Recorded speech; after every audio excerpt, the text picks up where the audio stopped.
As the ceasefire between the U.S. and Iran holds, President Trump says he is reviewing Iran's latest peace proposal, but his own words suggest that proposal may already be DOA. In a post on Truth Social, Trump writes, Iran has, quote, not yet paid a big enough price for what they have done to humanity and the world over the last 47 years. And it comes as the White House advances a new legal argument to skirt Congress entirely, claiming the 60-day deadline under the War Powers Resolution doesn't apply because the conflict terminated, that's Trump's word, when the U.S. and Iran entered a ceasefire, even as U.S. forces continue to enforce naval blockade in the Strait of Hormuz, which is an act of war. Concerns over Trump's handling of the conflict are only growing amid new questions about Defense Secretary Pete Hegseth and his handling of Trump's troop safety in the region. Take a look. There was clear intelligence that Shuaibah was high on Iran's target list. Internal analysis had said the site was indefensible from aerial attack and should not be used. Yet you sent our soldiers from the 103rd Sustainment Command there anyway. Is that true or false? True or false? Straightforward question. Are you going to give me a chance to answer or just play gotcha? Did you send them there or not? We took proactive measures from the beginning to ensure force protection and defensive posture were maximized across the theater. Let's talk about what defenses they had. Prior to the attack, officers on the ground knew our troops were vulnerable. In fact, they requested additional force protection. Did they receive it? Wherever humanly possible, force protection and counter UAS was always made available. They did not. They did not. Joining us now is the person you just saw in that exchange with Hegseth, Democratic Congressman Pat Ryan of New York. Congressman, thank you so much for coming to the weekend. One of the things that's always so interesting is the word, piques my interest when watching members of Congress engage with officials from the Trump administration, is that there is a clear, they're obviously, acting for one audience, but also there's a clear kind of disrespect for the role that Congress plays.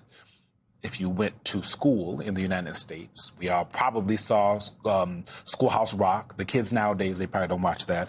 But but you guys are supposed to hold them accountable. So to show this full screen from the Associated Press, Republicans say they would defer to Trump on an Iran war deadline. Trump says deadline for Congress to approve Iran war doesn't apply. Hostilities have terminated. Senate Majority Leader John Thune said Thursday he did not plan on a vote to authorize force in Iran or otherwise weigh in. I'm listening carefully to what the members of our conference are saying, and at this point, I don't see that.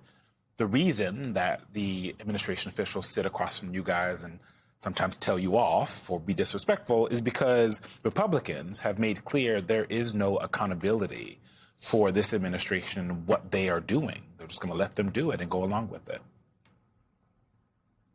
Yeah, and I really tried to center my questioning, not just from my own viewpoint, but actually to elevate the voices of these 6 U.S. soldiers who were killed and over 30 wounded. The most deadly attack in over 5 years on our military. And Hegseth could not even take the most basic, to your point, level of accountability. And then you zoom out to this, frankly, utter bullshit argument that they just put forward that we're somehow not at war.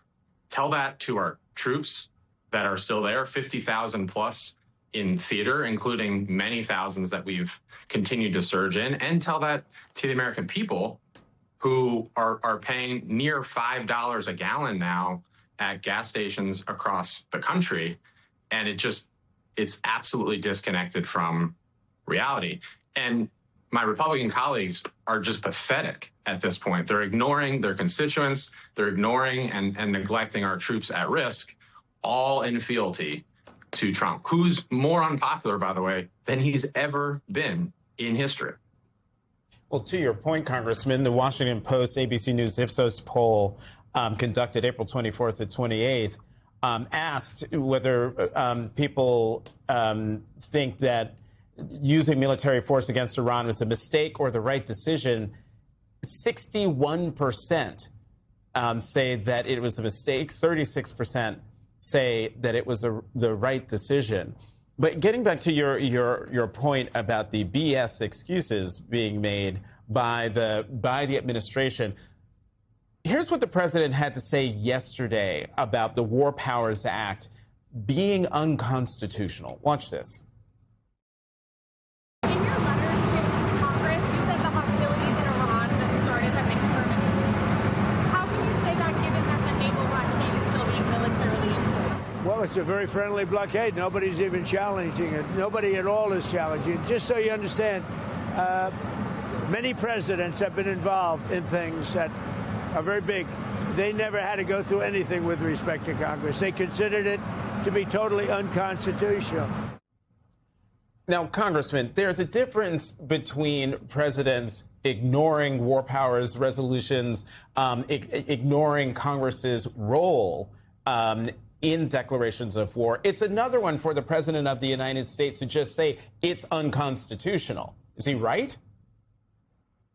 He's certainly not right. And by the way, factually on the ground, a blockade is definitionally an act of war. An act of war. And U.S. forces have fired in hostility at multiple ships in the region. And in terms of the War Powers Act, it was literally written after Vietnam as a lesson learned by this country. That when we let a single person both start and then drip, continue to escalate and build a war, it is not wise. And we'll remember that, you all know, 2/3 of the Congress overrode Nixon's veto on that. And so history doesn't maybe repeat exactly, but it is rhyming here. And we need every Democrat, and unfortunately not all have done this yet, and more Republicans to read the Constitution and actually follow it. And clearly Trump's not going to do that. We've known that from the beginning. And Congressman, I want to get your take on some of the reporting that the vice president is concerned that the Pentagon is not giving a full or accurate picture of the U.S. missile stockpiles. As a member of the House Armed Services Committee, is this something you have had the opportunity to query Pentagon briefers about? And do you share the same concerns as J.D. Vance? It's a significant risk. The American people are now significantly less safe, and China in particular is emboldened because of this unwise move. We burned, in a matter of weeks, very important air defense interceptor munitions that will take us a decade to rebuild at the current rate. Anyway, we need to speed up that rate. But beyond the immediate losses of 13 soldiers and hundreds wounded, the expenditure of these munitions is not at all, not talked about enough. I actually asked in a prior hearing, not with Hegseth, but another senior Pentagon official about this. And they essentially tried to dismiss these concerns. I'm glad to see Republican colleagues speaking up on this. Any serious person, certainly those in uniform, know this is a blinking red light situation. And the refusal of the president, again, to just be honest with the American people makes us less safe. And I hate to say that, but that is the reality.